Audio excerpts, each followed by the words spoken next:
भारत की supreme court ने नरेंद्र मोदी हुकूमत की तरफ से 5 अगस्त 2019 को जम्मू कश्मीर को आईनी नीम खुद मुख्तारी दिलाने वाली आईन हिंद की दफा 370 को मनसूख करने और रियासत को 2 हिस्सों में तकसीम करके इन्हें बराह रास्त विफाक के जेर कंट्रोल इलाके बनाने के इकदामात को कानूनी और आईनी लिहाज से जायज करार दिया है।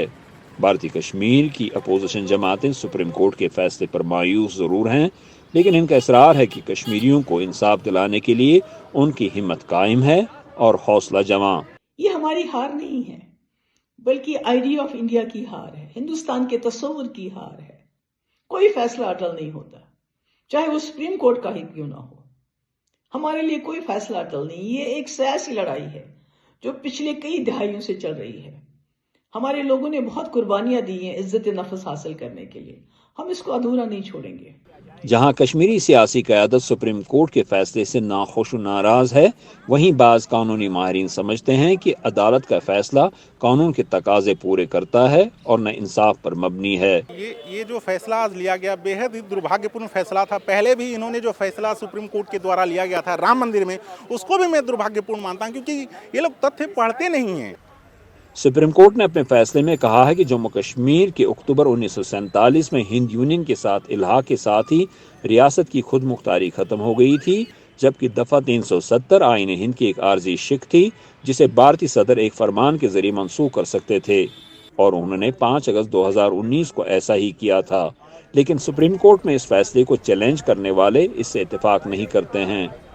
It's a very unfortunate thing for all those people जो जम्मू कश्मीर में डेमोक्रेसी को मानने वाले थे, जम्मू कश्मीर में कॉन्स्टिट्यूशन को मानने वाले थे। अनफॉर्चुनेटली वो कश्मीर की आवाम के खिलाफ है। बट आई एम शॉक्ड, मुझे समझ नहीं आ रहा है कि जो प्रोसीजर और जो प्रोसेस ऑफ लॉ का हम हमेशा रूल ऑफ लॉ की बात करते हैं, वो रूल ऑफ लॉ को यहाँ पे फॉलो नहीं किया गया था। We are not saying it was under section 21 of the Indian constitution part 21 के अंडर ये था टेम्परेरी प्रोविजन जिसका नाम था, but there was a complete procedure कि आप इसको कैसे मॉडिफाई कर सकते हैं, कैसे इसको सीज कर सकते हैं, कैसे इसको डी ऑपरेशनलाइज कर सकते हैं, but that process was not followed.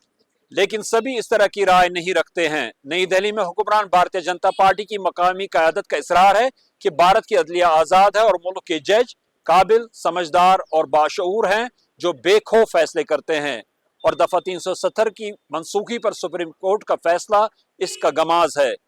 बाज़ दूसरे सियासी कारकुन भी कमोबेश यही राय रखते हैं। We are today very happy on the judgment of 5 constitutional bench. As in a democratic country, we believe in there are 2 ways of the things to be get done. Now today legitimately also it has been upheld by the judge, that's what you call Supreme Court bench in case of 370 and 35A. So they uphold and upheld the judgment whatever the constitutionally. भारतीय हुकूमत ने 5 अगस्त 2019 को अपने ज़ेर इंतज़ाम कश्मीर की आईनी नीम खुद मुख्तारी को ख़त्म करने के साथ ही रियासत को 2 हिस्सों में तकसीम करके इन्हें बराह रास्त विफाक की कंट्रोल वाले इलाके बना दिया था। सुप्रीम कोर्ट ने अपने फैसले में जहां हुकूमत से कहा है कि वो जितनी जल्दी मुमकिन हो जम्मू कश्मीर की रियासती हैसियत बहाल करे, वहीं इलेक्शन कमीशन ऑफ इंडिया को हिदायत दी है कि वो 30 सितंबर 2024 से पहले इसकी असम्बली के इंतखाबात कराए। बाद सियासी कायदीन कहते हैं कि सुप्रीम कोर्ट के फैसले का जवाब रियासती अवाम इन्हीं इंतखाबात के जरिए देंगे। जो इलेक्शंस की बारे में बात हुई, आज अब एक लिटरली एक डायरेक्टिव है कि आपको state elections you have to do it by सितंबर। The public of Jammu and Kashmir will answer कि 5 अगस्त 2019 को in spite of the verdict today they do not accept abrogation of Article 370. It will be answered by the people of Jammu and Kashmir.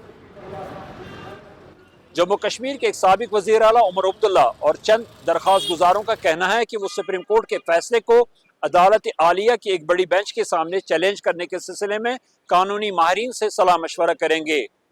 बहरहाल supreme court की तरफ से पीर 11 दिसंबर को दिए गए फैसले के मुताबिक दफा 370 एक किस्सा पारीना बन गई है। जुबैर डार के साथ Yusuf Jamil, voice of America, Srinagar.